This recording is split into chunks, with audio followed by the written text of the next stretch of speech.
Uh, Start off by saying that was a really gritty performance by BC.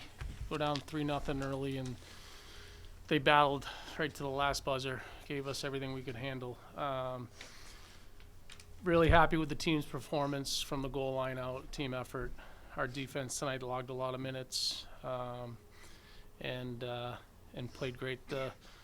I think the biggest thing for us that helped us with the win was the crowd.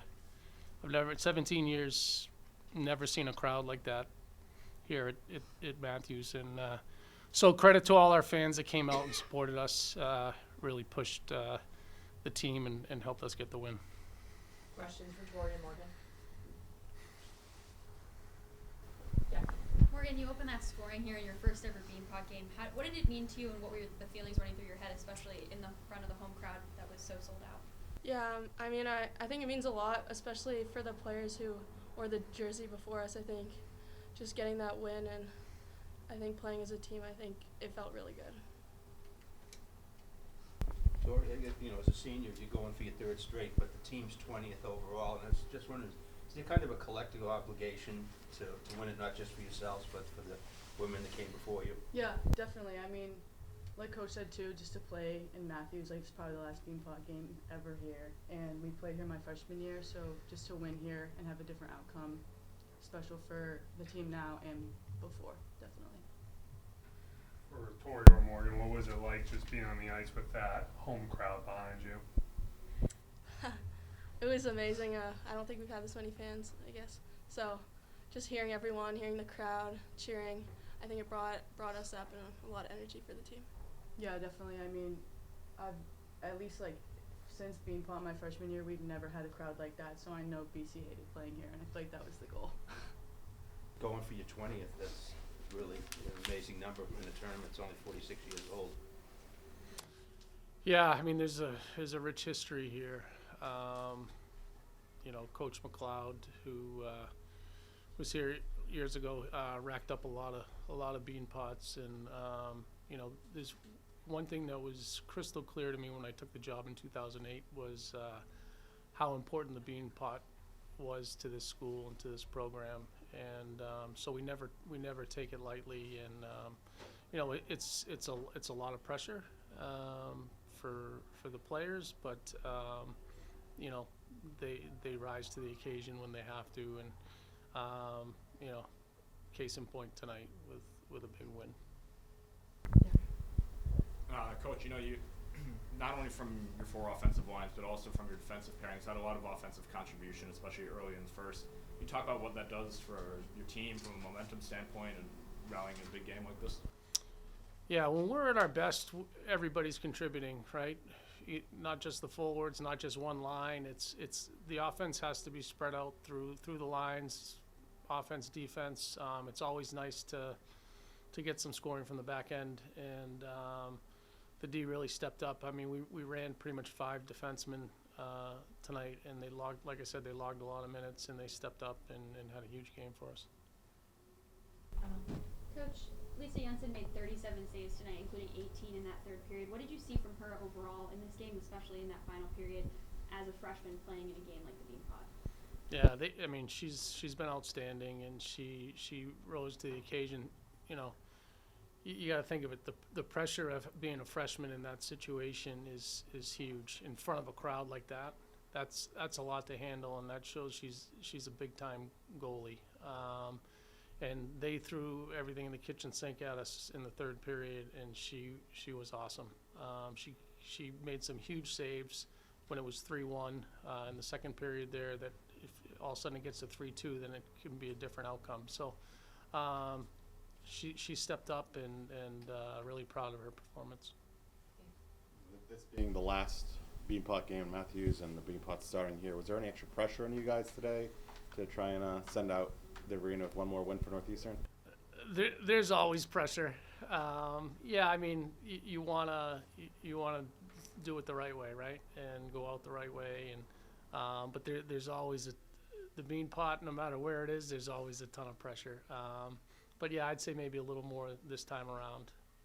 How did you get the team ready for that? And they came out flying, so it clearly worked. Yeah, honestly, I think what got them flying was that crowd. I mean, how can you not get pumped up for that? So, you know, the one thing is I told them their compete level has to be up here, but they can't get too high, and they need to remain disciplined through the whole game. And sometimes when your emotions get the best of you, you start making costly mistakes, you know, and, you know, they didn't do that. They kept their composure through the 60 minutes and fought hard.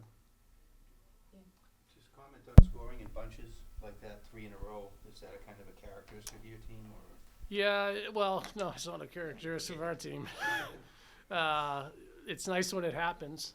I don't always love when it happens early in a game, because sometimes, you know, I always talk about them keeping their foot on the gas.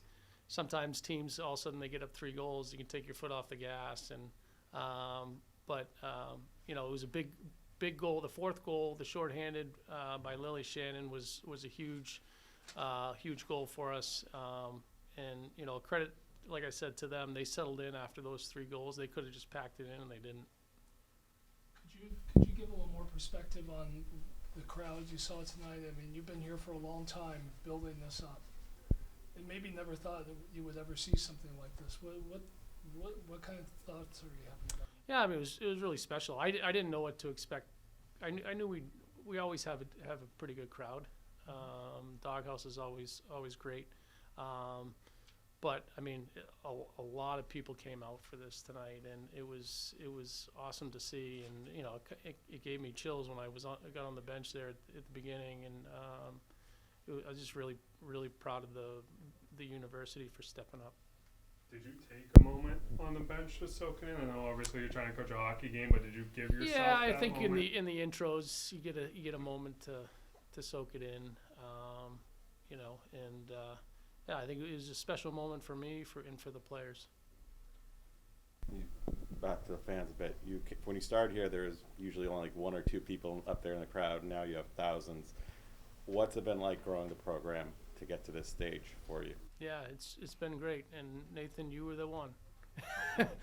And you know, I'm proud of it. Like it's, you know, when we didn't have, you know, one of my former players, Danny Ryland, said, "Oh, it's another dress as a seat night," back in the day, and you know, it's just gotten better and better, and this fan support from the university, it's tremendous. And you know, one of the reasons we've been successful, obviously we've had great players come through here, but obviously too is the fan support that we get.